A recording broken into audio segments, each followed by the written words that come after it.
Alright, so this is the quarantine Day.80 watch list. I've already made 2 of these, one of 30 days and the other 60. Go check them out to follow my quarantine watch list. And this is everything that I watched in the past 20 days. It's not a lot, but here we go. And also a little plug, my Letterboxd is in the description. I started with The Wolf of Wall Street. I remember watching the bits and pieces of this film when it first came out. The buzz surrounding it was crazy. I mean, this is at one point the film with the most profanity. With that being said, this film, like Scorsese's other films, is highly entertaining, high energy, and it's a lot of fun. And then I watched the others from 2001. It's been a while since I watched a horror movie that made me feel creeped out, and this movie gives me the chills throughout the runtime. I would say 90% of the score can be cut, making this as quiet as possible and almost a silent haunted house film that only relies on sound effects like the creaking of the wooden floor, the opening and shutting of doors and whatnot. The performances are great. Kidman, of course, and the daughter, is also very, very good. And then I watched the new release Bad Education. It's nothing I expected it to be. I thought it was a light-hearted comedy, yada yada yada, and then it pulled a switcheroo on me, and this film got dark.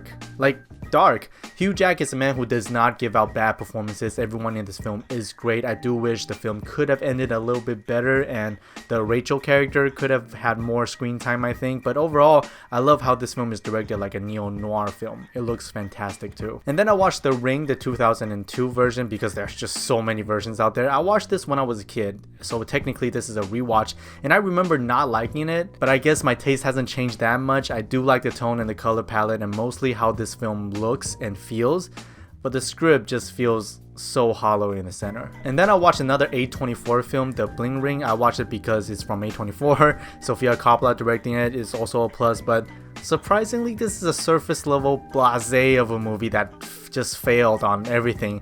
Cinematography, the acting, the writing, even the directing. How do you not even make the climax of a story exciting?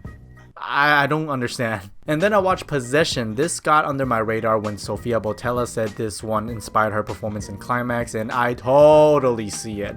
Possession is impeccably shot. The color and the production designs are really precise, and this is definitely one of the crazier films out there. I was surprised by how nuanced the dialogues are, especially the line between the said and the unsaid. Sam Neill can be a great Joker. I see it now. How crazy is that?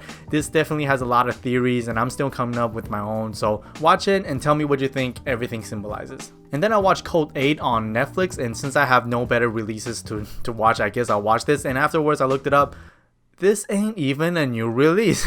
I didn't like this movie, let's just get that out of the way. It's a generic sci-fi with some good special effects. The acting is rough, the cinematography is rough. There's a choice near the end I was kind of taken by surprise of and kind of disrespected for it, and then they couldn't even stick to that.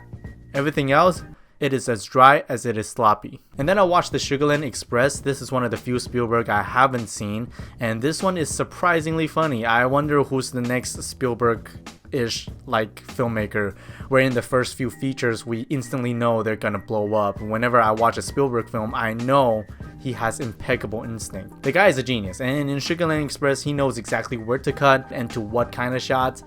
I thought this one is very fun. And then I watched Troy finally. I think it's pretty good, consider everything surrounding it. I don't know why many people didn't like it as much.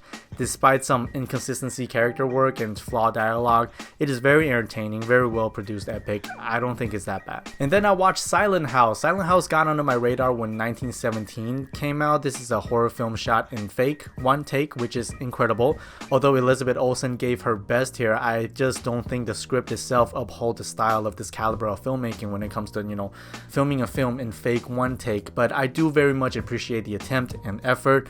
With a better script, this movie might work out very, very well. Still, I'm happy with it. And then I watched Barry Lyndon. You know this movie. It's a Kubrick movie. The music is so fucking fantastic. The pacing is great. There's always something happening. I don't think I can pinpoint a specific flaw from Barry Lyndon. It just personal preferences in the context of Kubrick's other films, and I can totally see this as a masterpiece. And then I watched Amistad. Is another few of the Spielberg film I haven't watched. Amistad is another one that people didn't like it too much, but I think it was pretty good. The plot and the writing is a bit scattered. Yes, sure, but it worked, really.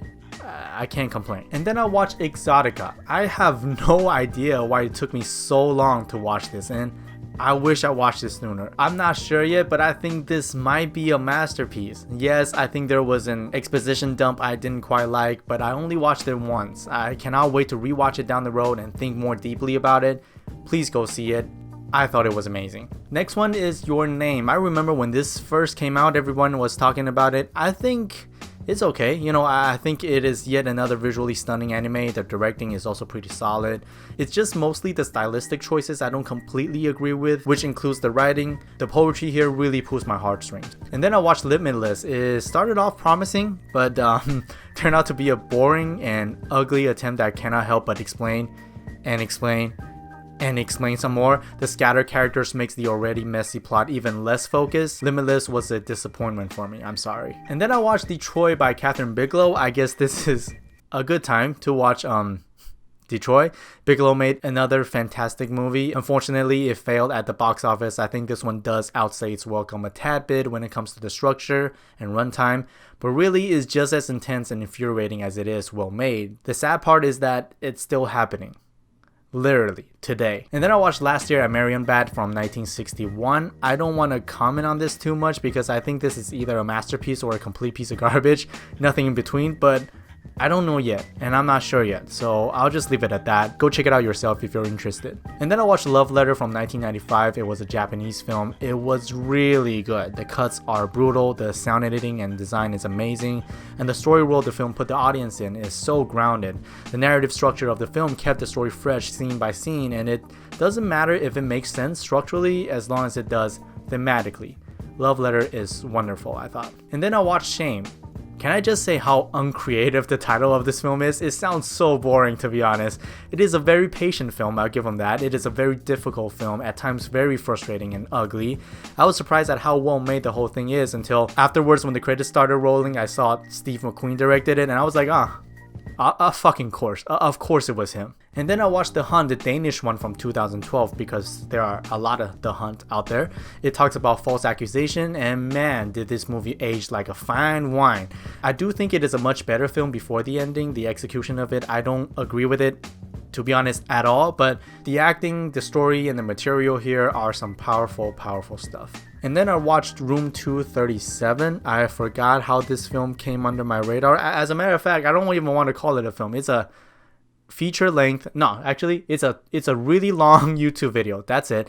You know you are trash when the interviewees in there laugh at their own theories. I think that sums up this piece of shit.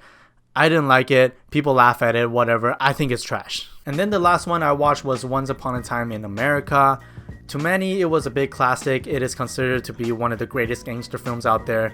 Did I personally like it? No, not too much, just from a pure personal standpoint. And yes, it is extremely well crafted, but I personally think it's way too long for its own good. Again, it's just a personal preference when it comes to the story. I think this is yet another proof that no one paces like Scorsese does, because it does feel too long. Thank you so much for watching this video. Go check out some other watch list videos, and bye.